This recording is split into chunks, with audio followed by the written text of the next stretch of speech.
Ôi, này các bạn nhìn nó dính chặt vào trong cái phần thịt này.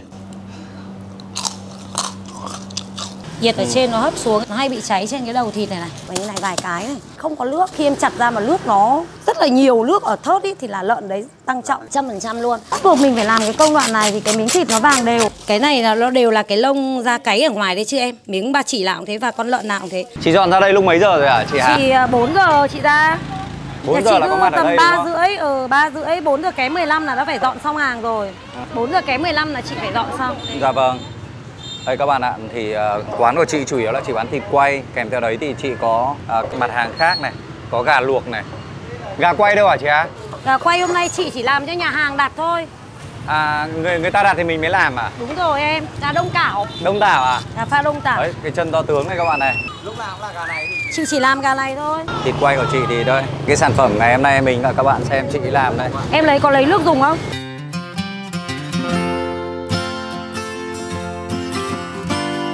Hello, xin chào tất cả các bạn nhé. Chào mừng các bạn đã quay trở lại với cả kênh Hà Nội Food.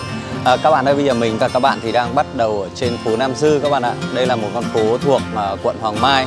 Ở chỗ này thì cách không xa nhà mình đâu, chỉ khoảng tầm 2 cây số thôi.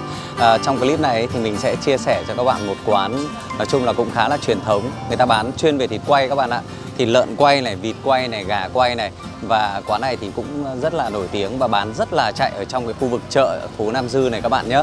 Ở đây thì mình nghĩ rằng là trên mạng xã hội thì chắc là các bạn cũng sẽ không biết đâu. Trên mạng xã hội thì cũng không quay nhiều cái quán này đâu. Mà có khi là các bạn không tìm ra thông tin ấy. Bởi vì là đây là mình là người dân ở đây thì mình biết cái quán này thôi. Bán ăn, đặc biệt là cái món thịt quay thì ăn rất là ngon các bạn nhé. Thì bây giờ mình sẽ dẫn các bạn vào trong cái cơ sở người ta sản xuất. Bây giờ mình và các bạn thì đi đã rơi vào khoảng tầm 9 rưỡi sáng các bạn ạ. Khoảng tầm 11 giờ người ta mới bán hàng cơ. Còn bây giờ là cái giờ mà người ta đang làm hàng. Đây là cái con phố này là phố chợ các bạn ạ. Các bạn đi cái đường này các bạn sẽ thấy là hàng quán người ta bán rất là nhiều các bạn nhé. Chị sản xuất ở trong nhà, sau đấy thì chị sẽ mang ra ngoài chợ chị bán vào khoảng tầm 11 giờ trưa. Đây cái chỗ mà chị sản xuất thì ở chỗ này các bạn ạ. Ở trong ngõ số 43, ngõ 112 phố Nam Dư. Bên ngoài chị đang quay vịt, chị còn quay gà để quay làm lợn quay nữa cơ. Em chào chị Hà nhá. Vâng. Em chào anh. Đây thịt mới lấy về đấy hả chị Hà? Đấy xe ôm họ vừa trở về đây. Chị Hà ngày chị bán rất là nhiều thịt quay. Chị bán gà quay, Vâng. Vịt quay, ngan quay. Là cái là chị Hà là chị tự chị quay hết các bạn nhé. Chị tự làm không đấy. ra chị đặt quay ở phía bên ngoài. Nhà chị Hà ở đây luôn hả chị Hà? Nhà chị ở đây mà. Vâng. Chị quay thịt lâu năm chưa? Nếu mà nói về làm thì chị làm phải được vào năm nay là 19 năm rồi. Thế cơ à? 19 năm. Vâng. Thế chị bán ở cái chỗ Số nhà 116 à? Ở ngoài phố Nam Dư đấy. Đây thịt lợn đây. Chị Hà là bán đúng kiểu bán chợ truyền thống luôn các bạn ạ. Có nghĩa là chị bán là bán mang về, không hàng quán cái thứ gì cả, chỉ một quầy hàng ngoài đấy. Ngoài đấy là chị thuê đúng không? Chị thuê cửa hàng ngoài. Chị thuê ngoài đấy. Thuê mười mấy năm rồi à? Chị thuê gần 25 đến 19 năm rồi đấy. Vâng. Thuê nhà bác chủ nhà. Chị bán nhiều toàn làm hết như thế thì cũng vất vả nhỉ? Ôi rồi, lúc nào cũng phải từ 5 giờ sáng đến 9 giờ tối. Dọn là dẹp xong, mấy chị em làm hàng xong là phải đến 9 giờ ấy mới được nghỉ ngơi ấy. Chị có nhiều món nhưng mà ngày hôm nay mình sẽ chia sẻ cho các bạn hình ảnh chị làm cái món ba chỉ quay. Đấy, xong hôm khác nếu mà các bạn ăn ngon thì mình chia sẻ cho các bạn thêm về các cái món khác nữa chị Hà nhỉ? Hôm nay tạm làm món này nhỉ? Cứ ăn món thịt quay trước, với cả sau rồi là ăn món gà luộc. Gà luộc nhà chị cũng có. Nói thật sự là gà luộc thì rất là nhiều khách hàng ăn không đi được luôn. Thế hả? Nó đặc biệt là cái gì hả chị Hà? Mình biết cách chọn gà, toàn gà ngon đấy. Phải có cả công thức biết luộc ấy. Hàng ngày làm này nhiều việc đấy chị nhỉ? Ôi dồi ôi, chị chả có thời gian đi đến đâu luôn. Nhiều việc em, quấn vào rồi. Thế thì tiêu tiền lúc nào? Chả có thời gian để tiêu tiền. Này lọ mọ từ sáng đến tối khuya chưa hết việc. Không thời gian tiêu tiền đâu. Chị đúng là từ sáng đến tối đấy. Thì cái hàng ăn này phục vụ này vất vả. Đấy, đây này, nhà chị là cứ nhập về như này, cả tảng nghe thịt tươi như này. Nhưng mà mình về mình phải tề hết các cái lằng nhằng này đi. Đây này, ví dụ như là các cái này là chị cũng phải hơi có một tí răm xương cũng phải bỏ đi. Nhiều nhà mua về có trẻ con nó ăn ấy. Vâng. Trẻ con ăn là sẽ bị. Đây, ví dụ như một miếng thịt này cũng thế. Đấy. Thực ra thịt quay nhà chị thì Mình chỉ quay ba chỉ thôi đúng không chị? chỉ quay ba chỉ, chị không quay những thứ khác. Chị sợ khô. Mấy cả ngày trước chị cũng quay thử chân giò, nhưng mà cái số lượng chân giò bán chậm. Ba chỉ này vẫn là ngon nhất. Đây này, miếng thịt ba chỉ chị tề như này cơ mà. Nó là hàng đặt rồi. Nhà hàng ấy làm ăn với nhau mười mấy năm rồi thì bao giờ khi mà họ mổ lợn ấy là họ phải bóc tách ra để cho mình giữ được cái khoảng cách cái miếng ba chỉ này này. Nó phải đúng cái tới tầm như này để cho mình lọc ra được mình thành cái lõi dọi. Em nhìn ở ngoài chợ đấy, các cái tấm ba chỉ họ bán hàng lẻ nhá, to dài rộng như này. Cái đáy toàn mỡ là mỡ thôi. Đây này, đấy là rất là ngon luôn, toàn thịt tươi, dẻo. Trang ơi, em bỏ thịt lên để chị tề. Đây, cái này thường thường là bỏ Đây, hết. các bạn chị chọn những cái miếng thịt ba chỉ nào nó cứ đều. Phải như này. Nói chung là cứ mỡ nạc mỡ. Lạc 5 chỉ có, phải lợn nuôi lâu ngày. Mùa hè cái số lượng nó nhiều. Mùa đông thì số lượng nó vẫn bị ít hơn một chút. Sao mùa hè lại nhiều hơn hả chị? Mùa hè chị phải bán 2 tạ một ngày. 2 tạ là thịt lợn không à? Đấy là chưa tính gà vịt đấy đúng không? Đúng rồi. Thế thì chị ngoài bán ở cái quầy hàng đấy thì chị có bán buôn nên người ta đặt hàng thì nhiều không? Rất nhiều người hỏi mua buôn nhưng chị không bán buôn. Sao lại không bán buôn? Không có sức à? Chị không có sức làm với cả. Cái hàng này của chị nhập vào cao lắm. Nó hầu như nó là hàng thửa. Thế sau rồi là mình nhập và mình về mình lại tề tiếc đi ngày rồi nó đều ra cái giá cao hết cái một miếng thịt như này. Mà bảo làm sao nhiều khi khách họ ăn nhà chị họ không đi được, nó là như thế. Có thể là đi mua ở chỗ khác rẻ hơn nhưng mà họ chỉ ăn được khoảng 70% thôi. Bị mỡ rất là nhiều hoặc là không ngon chẳng hạn, hay là thịt bị bở. Vâng. Mà nhà chị thì bỏ đồng tiền ra để mua đắt hơn cửa hàng khác một chút, họ lại ăn đủ luôn. Cái nguyên tắc chọn thịt của chị là nó sẽ như thế nào ạ? Mỡ phải trong, bì dày, thịt lợn phải thật dẻo thì mới là lợn ngon em ạ.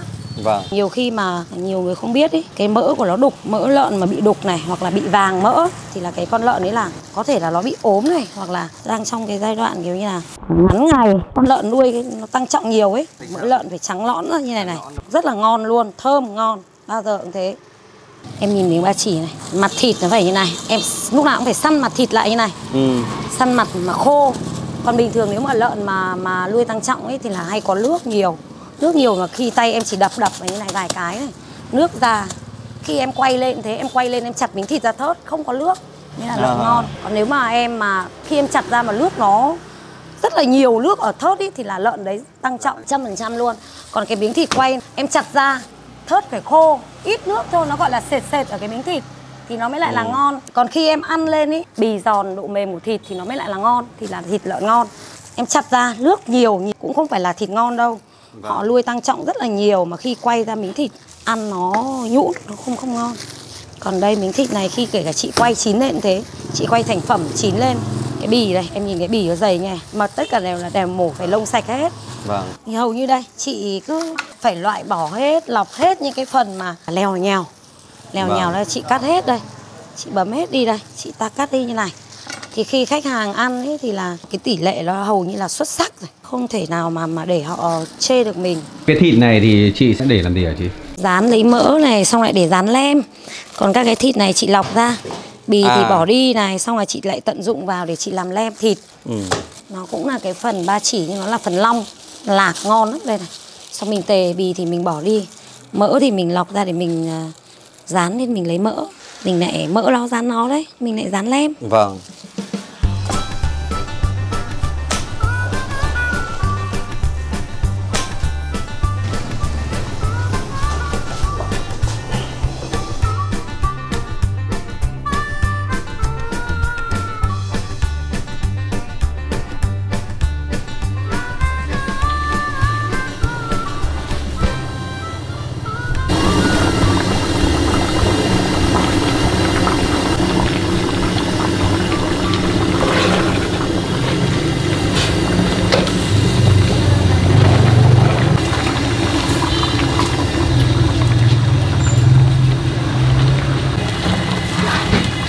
Cái đuôi này nó hay bị bì nó dày hơn để thêm dễ cạo ấy, không nếu mà không được thì không cạo được thì nó đi. Anh thấy là lúc em lật lên là em nhìn màu à? Hay là em nhìn cái độ nhìn xanh? màu mà. Nhìn màu Màu ấy. đấy, vâng. Màu là chưa được vẫn trắng rồi. Cái này là được rồi đấy. Cái đầu này bao giờ nó mềm hơn ấy. Nó sẽ được hơn.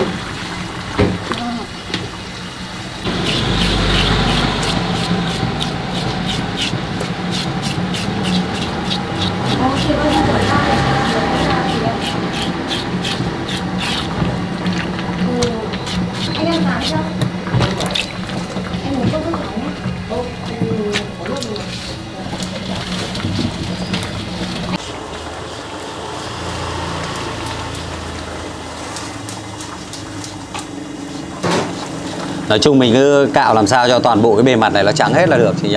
Vâng. Cho nó sạch cái bì. Sạch, cạo thì sạch lắm. Chứ còn không bình thường rất là bẩn luôn ấy. Thịt lợn này này nó có da cáy ấy. Cái lớp này nó là lớp bì của da cáy đấy chứ em. Nếu mà mình làm sạch lông hết mà vẫn để nguyên được cái lớp bì bên ngoài này thì nó có khác gì không? Cái này là nó đều là cái lông da cáy ở ngoài đấy chứ em. Miếng ba chỉ nào cũng thế và con lợn nào cũng thế. Nó đều có một cái lớp da mỏng ở ngoài. Bật hết cả các cái lông gốc của nó lên luôn. Có 2 miếng thịt mà nó cần này da cáy bẩn đây này. Đấy. Vâng.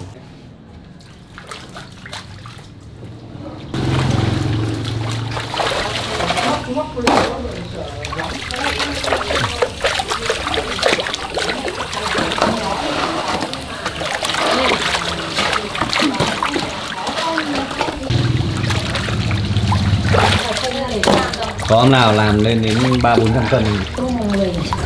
Làm 6 tạ luôn.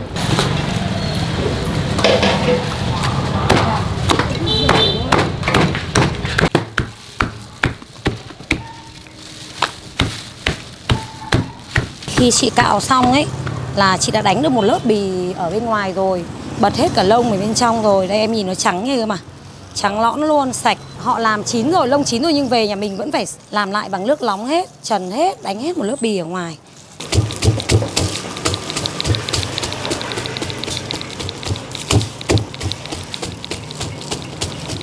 Bắt buộc em phải dầm để cho nó nổ bì, chủ yếu là nổ bì. Em thấy chị dầm nó không nhiều lắm nhỉ? Nhiều quá không tốt đâu em. Vâng. Lát hết thịt. Nó chỉ đủ thôi. Cái gì của nó cũng phải là đủ hết. Vâng. Thừa cũng không được mà thiếu cũng không được đâu. Đấy, tất cả mọi cái là đều phải đủ hết. Chị vừa dầm bì rồi.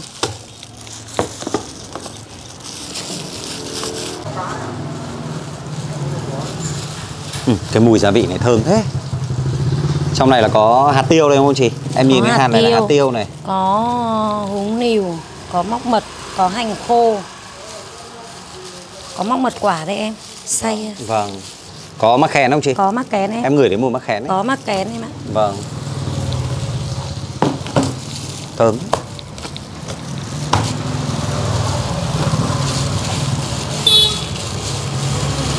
Thường là cái giai đoạn là tẩm ướp chị sẽ mất khoảng bao nhiêu thời gian ạ? Giai đoạn tẩm ướp nếu mà nó phụ thuộc vào. Em để cho nó ít nhất là 2 tiếng nó ngấm đi rồi em quay. Vâng. Bao giờ nó ngấm, nó thẩm thấu vào miếng thịt thì nó ngon hơn ý. Nhất Vâng. đủ độ của nó phải là 2 tiếng. 2 tiếng. Đấy, bóp thế để cho nó thấm vào bên trong. Đúng rồi. Quan trọng là cái miếng thịt lúc em nhập nó sống, lúc sống ấy. Nó miếng thịt nó phải thật tươi ngon. Vâng. Thì em vào trong này nó mới ngon được. Dù em làm em chế biến ngon đâu chăng nữa nhưng quan trọng vẫn là phải là thịt tươi ngon.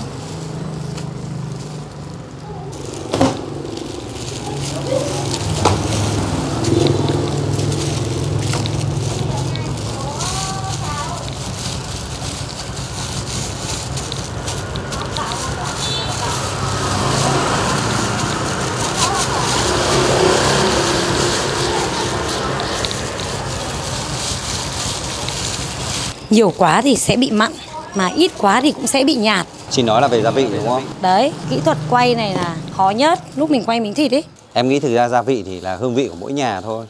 Cái lúc quay nó mới là cái quyết định. Mỗi nhà làm một hương vị khác nhau ấy em.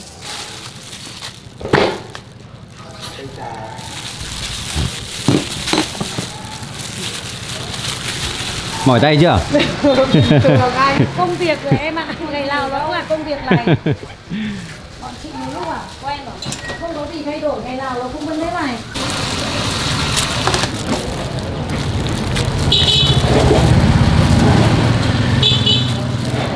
Miếng này dài thì lại phải chiên theo cái kiểu khác. Theo đúng rồi em. Không nghĩa là mỗi một miếng thịt mình đều phải theo cái cách chiều cái vân thịt ấy. Nó như thế nào để mình xiên nó làm sao để khi mình làm mình đưa vào lò nó giữ được cái cân đối ở trong lò, nó không bị lệch thịt mình. Không bị lệch.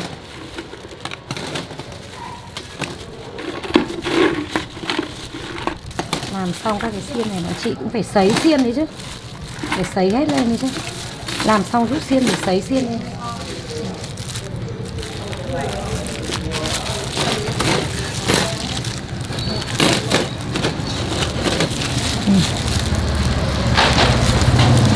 Miếng này hơi tốn xiên nhỉ? Đúng rồi. Có cái dài. Có cái làm một cũng có xiên ngắn xiên dài, đều phải đầy đủ chứ em. Mình làm này là mình phải theo móc. Đấy. Đấy. Chín không em?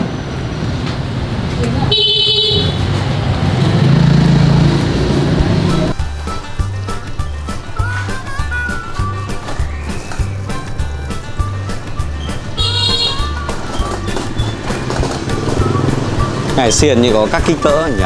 Có, chị làm chị cũng phải đo ấy. Đều phải đo ấy. Cái miếng thịt nó nằm ở đoạn nào đi theo cái khuôn thịt chéo. Đúng để biết cách xiên này. Nghe có vẻ những cái miếng mà nó dài dài là nó lại tốn xiên hơn. Xiên nhiều hơn, đúng rồi em. Ôi, nhà chị mất dân mất mòn nhiều chứ. Cứ làm xong là cái bác rửa giấy buổi chiều, bác làm ca chiều bác ấy làm mất nhiều lắm. Làm mất này đẹp. Giờ sáng chị làm mẹ, chiều chị lại làm tiếp. Chị bắt đầu chị quay đuổi từ bây giờ luôn. Phải hết luôn bây giờ. Tại vì cũng phải 2 tiếng để ngấm ấy, 2 tiếng 3 tiếng tùy phụ thuộc, miếng thịt nó mỏng mỏng để 2 tiếng thôi. Em ngấm xong em mới quay thì bắt đầu là làm đuổi đến chiều là vừa mà. Số lượng nó nhiều mà em, thành ra là em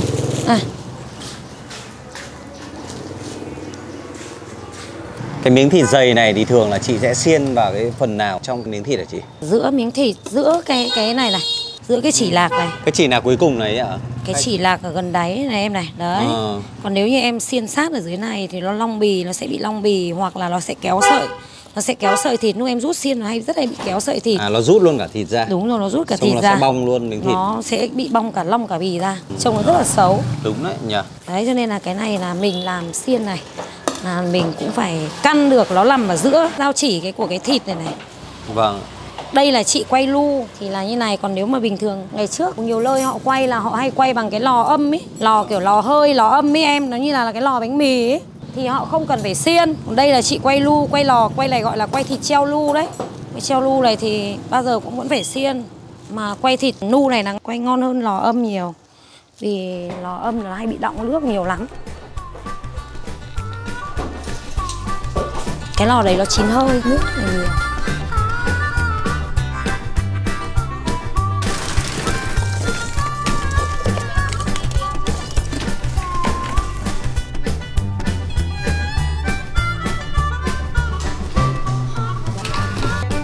Giấy này làm gì đấy chị? Giấy này chị ngấm nước này, chị đậy thịt này, đậy trên miệng thịt lại cho vào lò quay. Nhiệt ở trên nó hấp xuống em, nó hay bị cháy thịt, nó hay bị cháy trên cái đầu thịt này này. Nhiệt trên bao giờ cũng nóng hơn.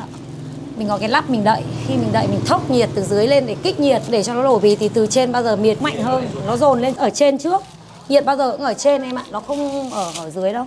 Trên đầu bì nó hay bị cháy. Đấy. Cháy đen hết trên bì, nhiệt trên nó thốc xuống, cháy từ trên cháy xuống luôn.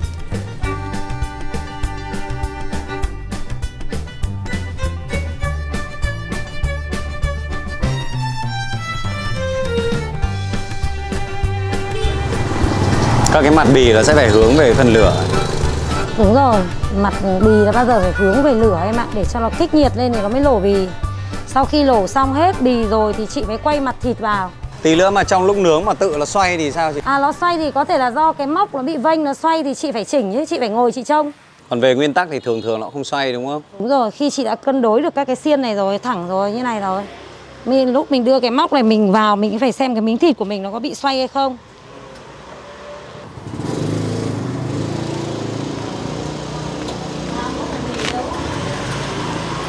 Đấy. Đặt rất nhẹ nhàng. Một lần quay này chị quay được khoảng bao nhiêu miếng hả chị? Nếu mà miếng nhỏ mà gọi là miếng dài đấy, dọi dài như em vừa nhìn đấy. Vâng. Thì là nếu mà chị đan khéo thì được 10 miếng. Còn nếu như mà chị không đan khéo thì chỉ được 9 miếng thôi là nhiều nhất. Mỗi miếng này rơi khoảng tầm 4-5 cân đấy chị nhỉ? 4 cân đấy em. Đấy. căn thì chị phải nhìn đồng hồ kìa. 1 tiếng. Dạ. Nhưng mà trong cái thời gian này là phụ thuộc cả miếng thịt nào nó dày nữa, dày hay nó mỏng. Miếng dày thì mình phải cho thêm cho thêm thời gian. Mỏng thì chị sẽ căn vào tầm 1 tiếng. Lúc nào mà nhiệt nó bị mạnh ấy thì nhiều khi không tránh được. Em nhìn các cái nhiệt nó té ra lửa kia chưa? Rẽ sang bên các cái vút lửa đấy, ngọn lửa vút ra đấy. Vâng. Nó cố định vào một chỗ lâu quá là miếng thịt nó sẽ bị xém. Vâng. Bị xém thì mình lại phải lấy cái gẩy than để mình gẩy lại cái than đấy. Để cho hướng lửa nó sẽ chuyển đi chỗ khác, đúng rồi. Thịt này là mình vẫn định vị rồi, làm sao để cho nó kích nhiệt để nó lổ hết rồi. Nó lổ đều tay rồi là mình quay mặt thịt, nó lổ đều, lổ giòn rồi đấy. Còn tan luôn là mình quay mặt thịt. Quay mặt thịt để gọi là mình đảo thịt để cho cái mặt thịt của mình nó vàng. Nó phải quay ra mặt lửa bên trong thì nó mới vàng được. Thế là quan trọng đầu tiên mình phải xử lý cho cái bì nó nổ. Xử lý bì trước, đúng rồi. Bì. Còn cái thịt đằng sau có thể là mình sẽ xử lý chín sau. Đây là sau khoảng 15 phút. Đúng rồi, sau khoảng 15 phút. Bây giờ chị tìm cái góc nào không lổ đều. Đây là chị đang kiểm tra gì đấy ạ? Chị đang xem cái góc nào không lổ đều ấy thì chị phải quay ra lửa nhiều hơn. Đẩy cái góc lổ rồi cho nó khuất đi. Vì ở trong này có phải là nó tỏa nhiệt đi cân bằng đâu. Cái miếng thịt của mình vào đây này là mình lại phải gẩy ra để cái chỗ nào nó chưa lổ nhiều là chị phải cho nó vào mặt lửa nhiều hơn. Để cho nó lổ đấy, như này này. Mình lại phải đảo bằng tay như này đấy. Nghiêng đi một chút thì là nó sẽ, cái góc này nó sẽ lổ bì lên, nó cân đối được để nó lổ bì lên. Nhiệt nó rất là mạnh, trông thế thôi, nhiệt mạnh lắm. Chị làm như này để cho nó tỏa nhiệt đi đều hơn cho em. Góc nào mà nó chưa được lổ đều thì chị phải cho nó mạnh về cái góc đấy nhiều hơn. Góc này cái miếng này chưa lổ nhiều đây, chị đang gẩy than cho nó lổ về góc này nhiều hơn để lổ miếng này. Mình cứ cân đối thôi. Tầm 10 phút nữa là lổ đều. Nó bị xém ngay rồi, chị phải bỏ ra chị cạo rồi đấy. Rất là nhanh lắm. Đây này em nhìn này. Thế là đã rộp hết lên đấy chị nhỉ? Đổ bì xong rồi đấy. Đây là sau khoảng 25-30 phút miếng bì nó đã nổ phồng lên rồi. Nó sẽ còn nổ nữa đúng không chị? Hết rồi, chị cho kích nhiệt thế này thôi. Tại vì nếu mà để nữa thì nó sẽ bị cháy mất. Cháy quá là nó cháy mất một lớp bì. Vì mình lúc chị làm chị đã cạo một lớp bì ở ngoài để chị bỏ hết cái chân lông đi rồi ấy. Thế nếu như bây giờ mà làm mà để cho kích sâu, lổ bì sâu nữa thì ăn miếng thịt nó không thơm, nó có độ cháy nhiều, bị cháy nhiều quá nó cũng không tốt. Tất cả mọi cái như chị vẫn nói với em ngay từ đầu, cái gì nó cũng chỉ vừa tới thôi. Vâng. Đúng thôi.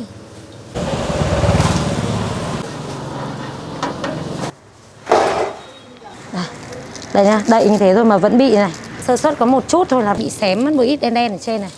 Chị bỏ ra chị cạo đi. Chị cạo xong này chị chạy cho vào đây. Chị phải cạo qua cái lớp mà nó bị xém đen đi đấy. Đây này, bị xém này. Ơi xém là chị bỏ ra hết. Đúng để rồi, chị cạo à? chị chỉ bỏ ra để chị cạo cái xém đen này đi. Thực ra nó xém cũng không nhiều lắm chị nhỉ? Đúng rồi. Nhưng mình cẩn thận mình vẫn phải làm em ạ. Không nó sẽ bị mất mùi thơm. Có cái này nó mất mùi thơm. Bây giờ lại cho vào. Đấy, lại đưa vào.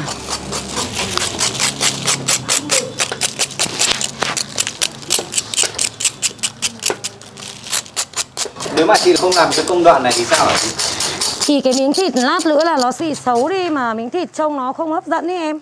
Bắt buộc mình phải làm cái công đoạn này thì cái miếng thịt nó vàng đều. Đấy, đấy em thấy cạo đi đẹp không? Thế là về mặt thẩm mỹ là chính đúng không chị? Đúng rồi. Đều bị xém một chút thì bọn chị cũng phải. Toàn bị xém ở phía bên trên nhỉ? Xém nhiệt ở trên nó đẩy xuống. Đẩy trên đấy. Em bỏ đi, bỏ hết đi. Đây này. Hơi xém một tí, nhà chị thì làm cẩn thận. Đấy em nhìn miếng thịt quay này. Còn về mùi vị nó không ảnh hưởng gì đâu đúng không? Không ảnh hưởng gì hết, đây nó chỉ bị một tí bì thôi. Gọt một chút thôi, như này cũng là tuyệt đối lắm rồi đấy. Đấy. Thịt ngon này ngon. Bên trên lửa nó mạnh nhỉ? Đây, các cái này chị lại phải đưa nó ra.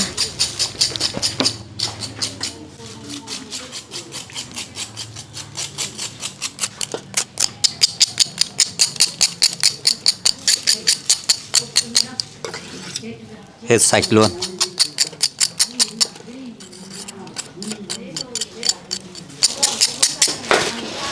Đấy, Trang ơi đậy giấy đi em. Đây. Làm nóng nhé em nhá. Đấy, miếng này là bị cháy nhiều này. Chỗ này chắc là mình bọc nó không kỹ đúng không chị? Cái chỗ đấy là lửa góc đấy nó bị mạnh hơn, mình không để ý đấy. Thế nên cái này là phải ngồi trông 24/24. Mà hay nhỉ, bên dưới thì nó lại không cháy nhá. Không Rõ cháy. ràng bên dưới là nó tiếp cận với lửa nhiều hơn. Vì đây là mình đậy lắp mà em. Đậy lắp thì bao giờ cái nhiệt nó cũng bị.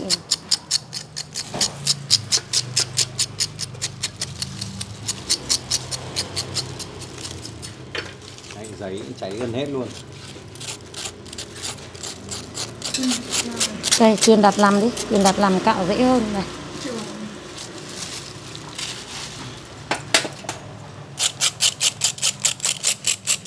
Đen có một tí cũng phải cạo luôn. Đúng rồi, nhà chị cẩn thận lắm. Một chút thôi nhà chị cũng phải cạo đi. Để chị giữ cho nó được miếng thịt nó ra nó vàng đều ấy. Thế đến lúc mà ra sản phẩm là nó cũng không đen một tí gì luôn à? Không đen một tí gì hết, vàng như này luôn. Vàng đẹp như này luôn, đẹp.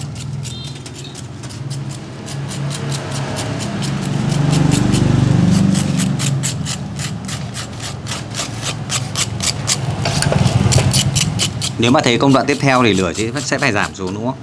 Như này là chị đều phải đang giảm lửa rồi. Chị đều phải giữ nhiệt tầm này để cho chín thịt thôi. Chín thịt với cả vàng mặt thôi.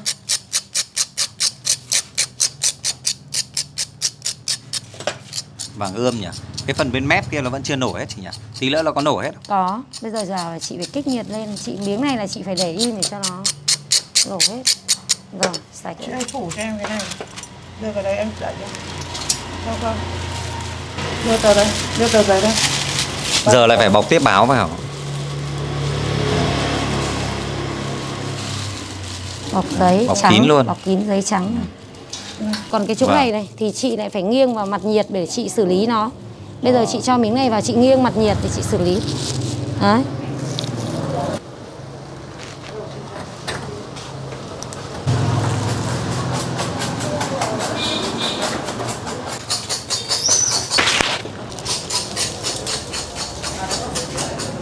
Giờ chị sẽ ngửa thịt ra bên ngoài.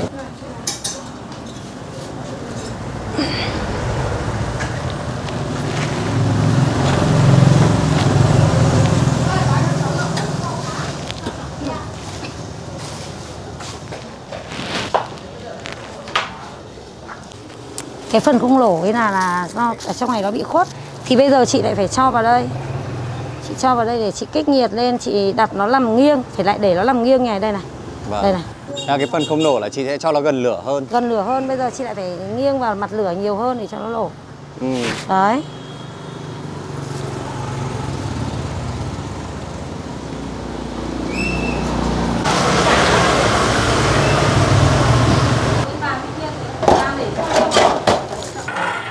Đây mùa này chứ còn mùa hè chắc em không đứng em quay ngày được. Là mùa hè nóng lắm nhỉ? Nó nóng lắm ấy. Mà trái ngang mùa hè chị lại bán đắt hàng hơn hả? Đúng rồi em, càng vất vả thì lại càng bán đắt hàng. Vì mùa đông này nhiều khi họ cũng hay ăn lẩu này, rồi họ ăn các cái chế biến đồ ăn lấu, ăn linh xương rất nhiều thì cái đồ ăn của chị nó sẽ bị giảm đi.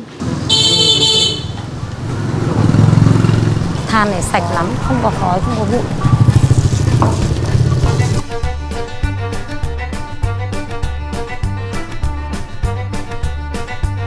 Đây, miếng này được rồi đây. Chín rồi đấy hả chị? Chín rồi đây. Đấy. Miếng chín trước, miếng chín sau. Chị quay cũng được 1 tiếng. Em miếng nào dày hơn nó sẽ Đúng rồi, miếng nào chín dày sau. hơn thì nó sẽ chín sau. Đây. Miếng nào dày hơn chín sau. Em thấy miếng nào nó cũng như miếng nào, chị nhìn cũng giỏi nhỉ? Ồ thì làm trong nghề nó quen rồi ấy. Chị làm trong nghề nó quen rồi. Đây như miếng này là được rồi. Đây, giòn này, miếng này giòn tan luôn. Đây, đây em thử gõ mà xem. Giòn tan, ngon lắm.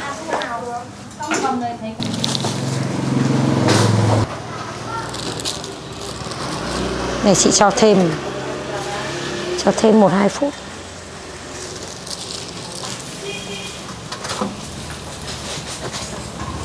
Đây, miếng này cũng được rồi đây này. Đây. Đấy. Này, cái giấy bên trên nó cháy hết chị nhỉ? Đấy bên trong.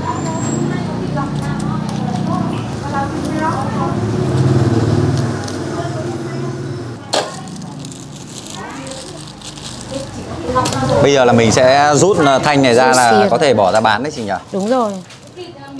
Đây rút thanh là bỏ ra bán đấy. Để nguội chặt thì nó không long bì em ạ. Vâng. Thịt này phải để nguội sẽ không bao giờ long bì.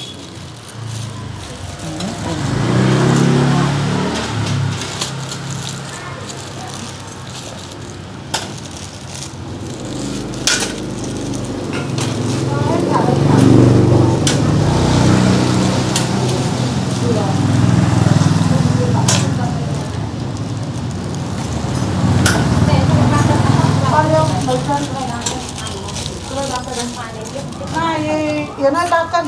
3 cân đấy nào, còn là con Thế mà bên trên này là vẫn cứ xém chị nhỉ? vẫn xém thế, Chè giấy đậy mà vẫn nhiều như xém. thế, đúng rồi. Giấy đậy nhiều như thế mà vẫn bị đấy. Thôi đi đi. Đi đi con. Chị Xiên đi kiểm tra đã chín Đúng hẳn rồi, chưa? chín hẳn rồi. Nhưng các miếng này hơi dày, chị vẫn phải cho vào trong này. Đây này em, nếu mà em muốn cẩn thận hơn ấy, để không bị sống của khách ăn người ta chê thì đây. Em cứ thử ra con dao này, đặt lên cái tay mình tí này, nước trong bát này là chín này. Vâng. Đấy. Nó đỏ đỏ thì chưa chín. Đúng rồi, chọc vào đúng giữa dao thịt này. Vâng. Điểm chính này, đây. Chín hết rồi, trong bát là chín. Vâng. Thật ra miếng này vẫn hơi một chút. Chỉ cần nó chín tới phát là Đúng bỏ ra rồi, luôn. là bỏ ra luôn.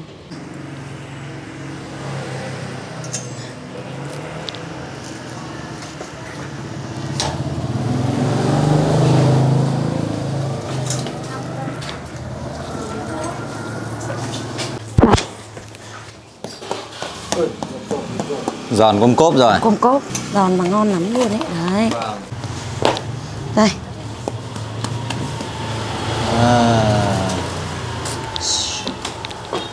Đây, em nhìn miếng này này. Miếng này nhìn có vẻ đẹp nhỉ? Ngon, em nhìn có khác ở trên kia không? Nhìn miếng thịt của chị nó khác hẳn luôn đấy. Cũng mất khoảng dư một tiếng tí chị nhỉ? Đấy. Đấy.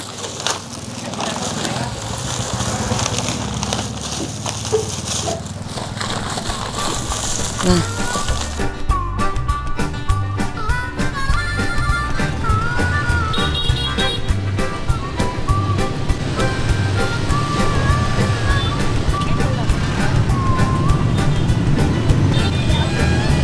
Đây, bây giờ là buổi chiều rồi các bạn ạ. Lúc này là 5 giờ, 5 rưỡi rồi. Là cái giờ tan tầm và cũng là các cháu học sinh thì cũng đã tan học. Đường rất là đông. Ở trong này thì ngày nào đường cũng đông như thế này và nó cảm giác nó như là tắc ấy các bạn. Quán thịt quay thì bây giờ cũng đã dọn ra đây rồi. Ở đây người ta chỉ bán cho cư dân ở trong đây thôi các bạn nhé, chứ không có cái người ở xa người ta đến người ta mua đâu. Thì chị hoàn toàn chứ không có quảng cáo cái gì cả. Dọn hàng ra đây bán được nhiều chưa chị hả? Bán được nhiều rồi. Hết rồi. Còn trong kia thôi à? Hôm nay là 24 đúng không nhỉ? Cái nhờ trả lại cái. Ngoài ra cửa hàng người ta còn có bán cả nem tai này, có cả nem này. Đó.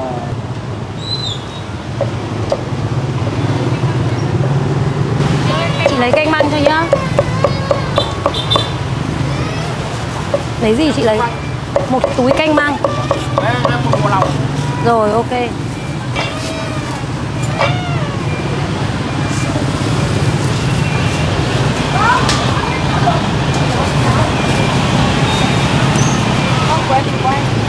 À, của bạn kia. Anh ơi em gửi này.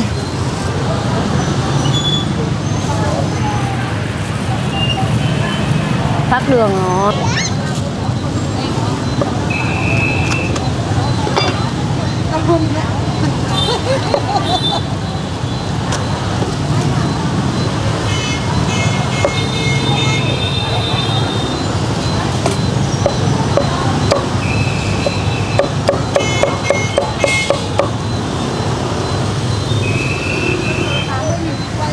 Nem ít thế hả chị Hà? Ăn cá chép à? Sao đấy?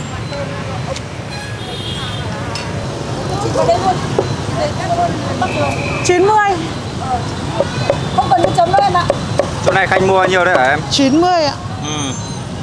33.000 một lạng, cứ tính ra 33.000 một lạng. Đây chị ơi 90.000. Chị gái kia ăn gì đấy? Ăn gì thì chị tiến hộ em đi, đang tắc đường chị. Khỏi nhưng mà vẫn như vị này vẫn phải tránh nhá. Không nó dỗ đây. Đây chị. Chỗ này là bao nhiêu đây hả chị ạ? 65.000 em.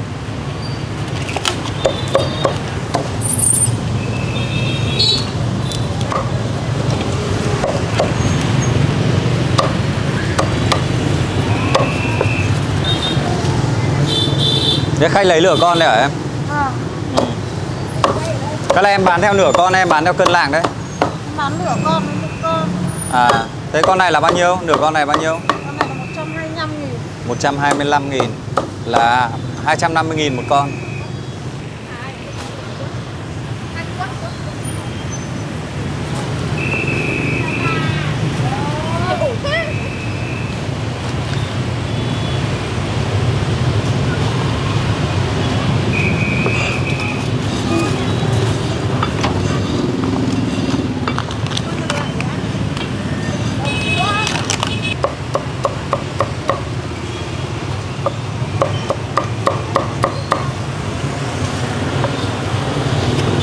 Đây khách lấy chỗ này là 2 lạng đây này. Hơn 2 lạng một chút, 70.000 em. Vâng. Anh có hay ra đây mua không anh? Hôm mẹ em hay mua, em ra thấy mẹ hay kể. À thế là hôm nay bình thường là mẹ mua, hôm nay mẹ không mua thì mình ra mua à? Nhưng mà mẹ mua là toàn mua 3 lạng đấy. Mẹ toàn mua 100.000, hôm nay đi mua chỉ có mua. Thôi. Thế à? Quay hay luộc? Nước chấm với cả củ kiệu không anh? Đấy, mỗi người một gói nước chấm. Gói nước chấm và gói củ kiệu. Này mà quên nước chấm em nghĩ là người ta quay lại người ta đòi đấy. Có người quay lại lấy. Vâng. Chị ơi, nếu mà giả sử như là hết nước chấm chẳng hạn thì theo chị thì chấm cái gì? Nước mắm. Nước mắm nguyên đặc. chất à? Nước mắm nguyên chất đặc. Vâng. Còn thật ra thì thịt quay này vẫn cứ nước mắm nguyên chất đặc là ngon nhất. Nhưng mà nhiều khi khách yêu cầu phải chấm Maggi thì chị phải làm Maggi cho khách chấm.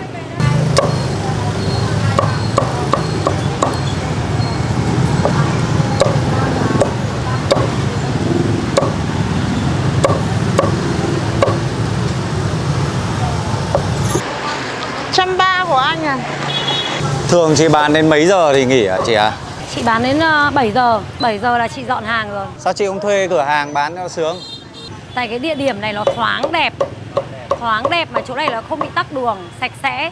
Chị thuê nhà bác ấy thì chị sử dụng tất cả cái gian ở trong này, lò bếp của chị trong này đây. Thôi nhờ vị trí này nó cũng đẹp chị nhỉ, ngay ngã tư. Sạch sẽ em ạ, quan trọng là phải sạch sẽ. Chỗ này nó không bị ô nhiễm môi trường. Hộp nhựa gì ạ? Đây ạ? Trong tất cả các đồ ở đây thì đồ nào là đồ chị lấy ở ngoài chị không làm hay là làm hết? Tất cả chị chế biến bằng sống hết. Nem chảo chị cũng làm à? Đúng rồi, chị tự làm hết. Không đấy, lem thịt đấy chị lấy từ thịt Ba Chỉ nhà chị. Cái thịt long mà hôm nay chị tề ra đây. Nhưng mà cái này là chị cũng làm. Bì đấy. Nem bì. Nem bì tay. Đây là nem Em đang tai. thái rồi này. Đây chị đang. À đây chị đang thái để làm đây đúng không? Rồi. Đây là chị đang thái đây. Ngon mà. Chị làm toàn bằng tay hết đấy, thái tay đấy. Không có công nghệ nào là công nghệ bằng máy cả, chỉ bằng tay hết. Nhưng các cái bì mà cứng ấy, vụn ấy thì họ mới hay sử dụng bằng máy. Còn như nhà chị toàn bì miếng to như này, không phải làm bằng máy móc, nó ngon thì bằng tay hết. Bì chị trần lên như thịt lợn sạch lõn như này, chị tề chị cũng phải để lại một lớp mỡ để cho nó mềm. Cái này thì chị bán ra bao nhiêu? Bán 15.000 một lạng. Thế còn nem tai này? Nem tai chị bán 25.000 một lạng. Tai thì bao giờ cũng đắt hơn. Còn đây là măng xào hả chị? Măng chị xào bán với cả canh măng tiết đấy. Hôm nay đắt hàng gần hết rồi. Chị tận dụng tất cả những cái gì mà nó kết hợp với cả đồ ăn nhà mình ý, cho nó ngon thì chị sẽ bán. Thơm thế. Rất là ngon luôn. Cái này cơ mà. Chặt rất là đều tay nhá. Chỗ này bao nhiêu tiền đấy ạ? 100.000 em, 3 lạng. Anh có hay ăn đây không anh? Cái này là đặc sản, đặc biệt rồi đấy. Anh nghĩ đặc biệt là cái gì ạ? Về các vị luôn.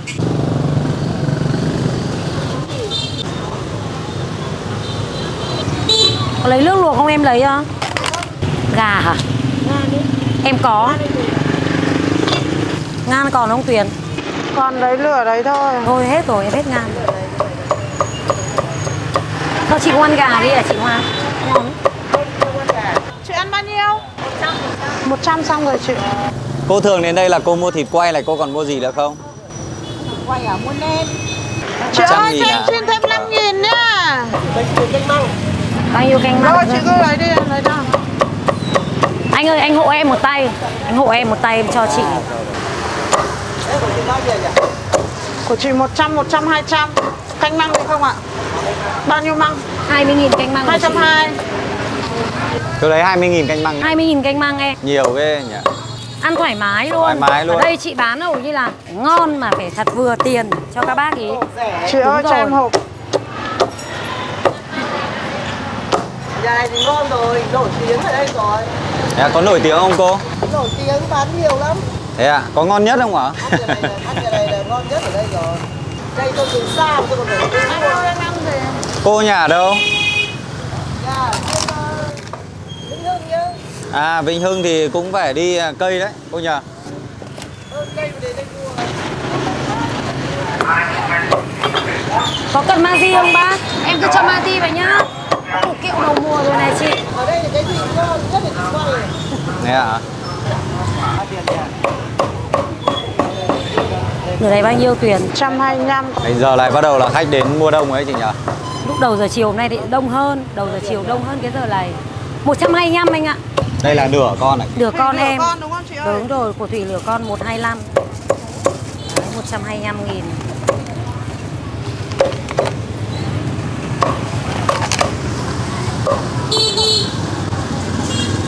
Chị bán này chủ yếu là khách đến đây người ta mua nhỉ?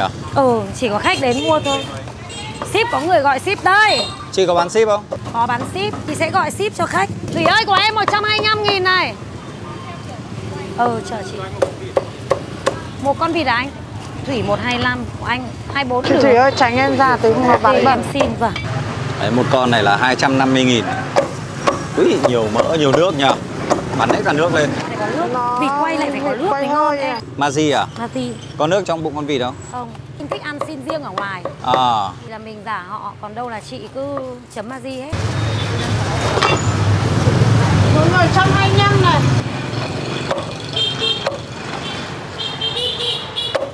Nhớ cho em cái hộp. Đây chị gọi cho chị Ngát làm lốp ngan Hút mang cho ra em cái đã. hộp đã.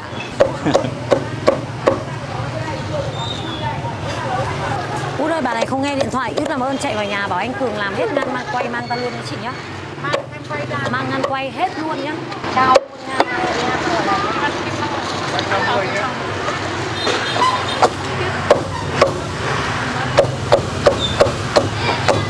Xong rồi chị. Cho em cái hộp. Con vịt bình thường. Bà ơi, bà ăn nước chấm với củ kiệu không? 50. Anh mua cho bà hả?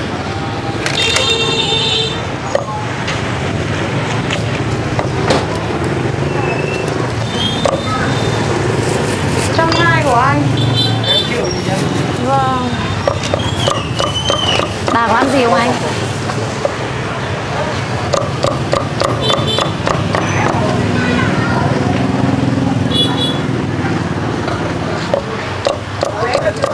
Của em đây. Ôi dồi ôi, hôm qua hôm kia không có thời gian gọi cho em gái để lên lấy hộ chị. Chị ơi cho em một tí kiệu vào đây một gói nước chấm anh ấy trả tiền rồi.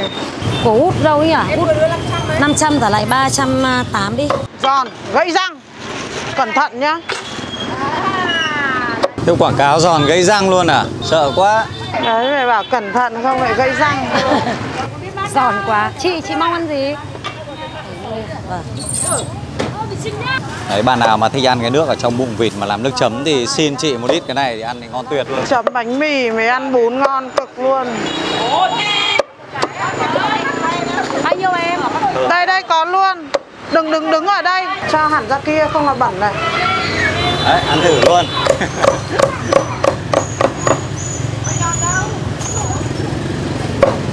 Ăn có giòn gây răng không em?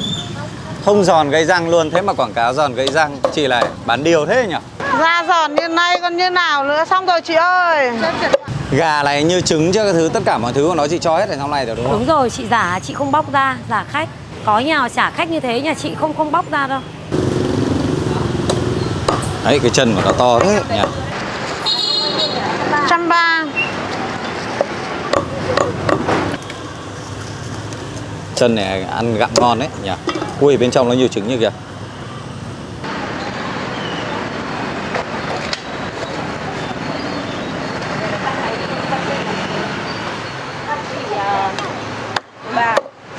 Chị ăn gì chị? Chị chờ em một chút nha.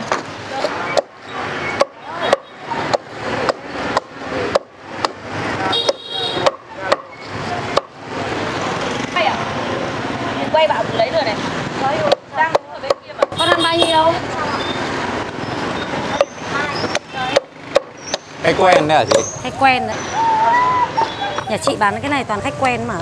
Chị ơi, một hộp chân này 70.000 này, trả lại 30.000 này. Chân gà xả ớt đây à? Chân gà rút xương em. Chân ngan, chính xác là chân ngan. 70.000. 70.000. Chị ơi, em gửi này. Khi thành phố lên đèn rồi thì trong cái con phố này nó rất là tấp nập luôn các bạn ạ.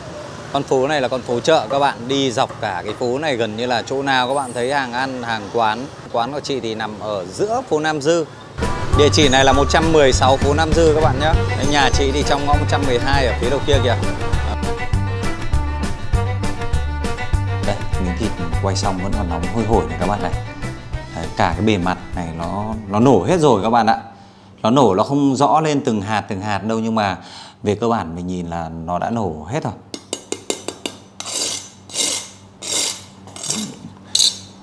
Rất là giòn luôn các bạn ạ. Đấy, các bạn nghe này thấy giòn không?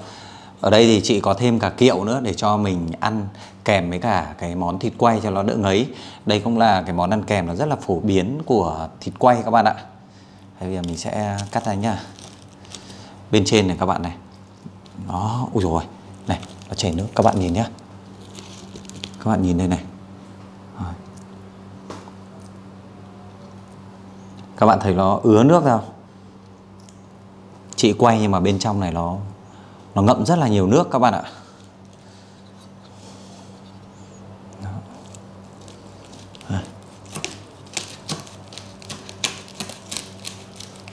Cắt đến phần da bì thì nó giòn cung cốp.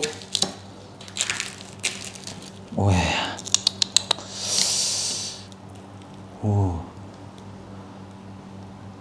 Rất là dày luôn các bạn. Đây. Thường thì thịt quay là sẽ thái theo cái miếng.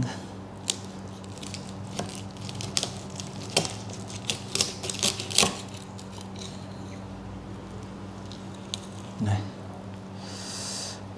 Đó các bạn này. Nhìn rất là ngon luôn nhá.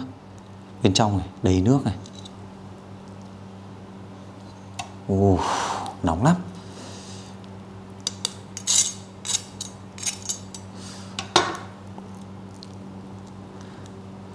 Đây, mời các bạn nhé. Mình sẽ ăn thử cái miếng này.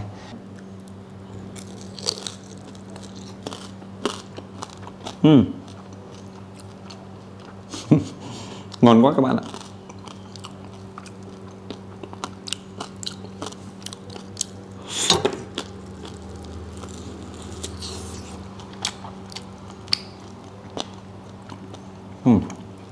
Ngon.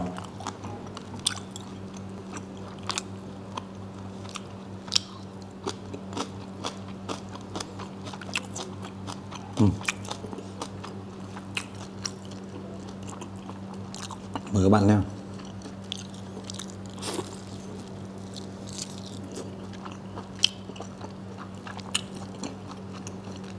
Ăn cái phần thịt này nó rất là ngọt.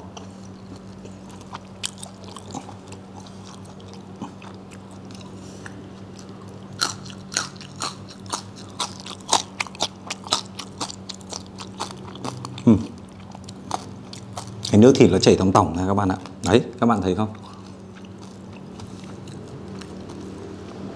Phần thịt bên trong cũng ngấm chút gia vị tẩm ướp ấy. Ăn nó đậm đà. Ngửi mùi thịt rất là thơm.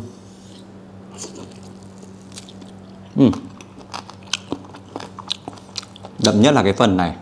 Cái phần tiếp giáp bên ngoài này. Nó ngấm thịt nhiều nhất này.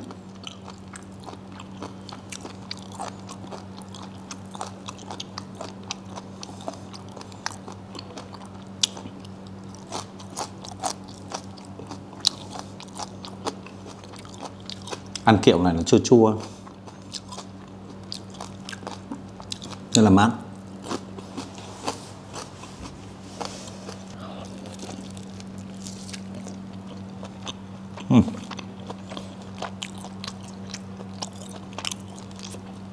Ăn thịt rất là mềm và ngọt luôn các bạn ạ.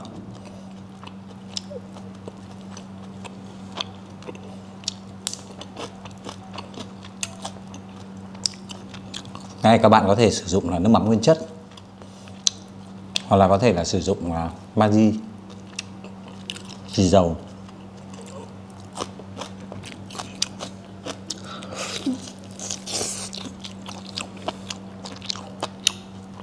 Ok, thịt rất là ngọt luôn. Cái mỡ này thì ăn vào nó không bị ngấy đâu các bạn ạ.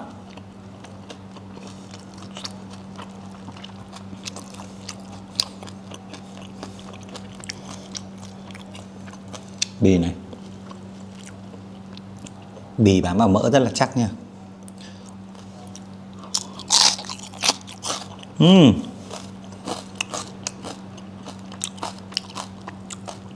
Giòn tan như bánh đa luôn các bạn ạ. Siêu giòn luôn mà không hề cứng một tí nào hết đấy. Này, các bạn nhìn nó dính chặt vào trong cái phần thịt này. Này.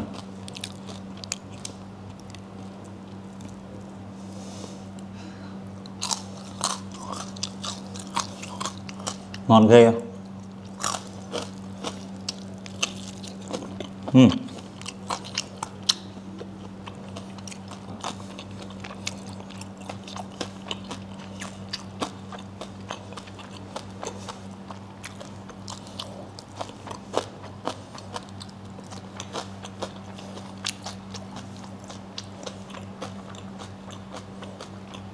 Đấy, mình ăn rất là ngon luôn các bạn ạ. Thịt chị quay ở đây, chị có cái kỹ thuật quay rất là cao. Mà người dân quanh đấy thì ai người ta cũng mua quán của chị. Trên quan điểm của mình thì mình không so sánh quán nào với quán nào cả. Nhưng mà nhận xét riêng trong phạm vi cái món thịt quay ngày hôm nay mà mình ăn ấy, thì thực sự là cái phần bì này mình không thể nào mình chê một tí gì được.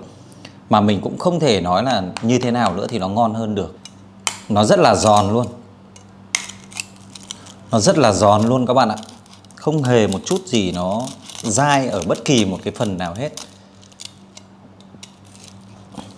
Ăn nó ngọt mà đặc biệt các bạn nhìn này. Mình bóp này nhá. Đấy, các bạn thấy nước nó chảy đâu. Nước thịt chứ không phải là mỡ đâu các bạn ạ. Bám chắc như thế này cơ mà. Thịt mỡ thì nó keo vào rồi.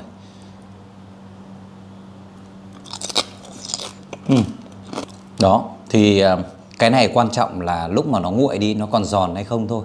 Thì các bạn hãy đến trải nghiệm thử và chia sẻ trong cái bình luận video giúp mình là ở đây thịt quay người ta quay có ngon hay không các bạn nhé. Cảm ơn các bạn rất nhiều vì đã xem hết clip này. Còn bây giờ xin chào và hẹn gặp lại.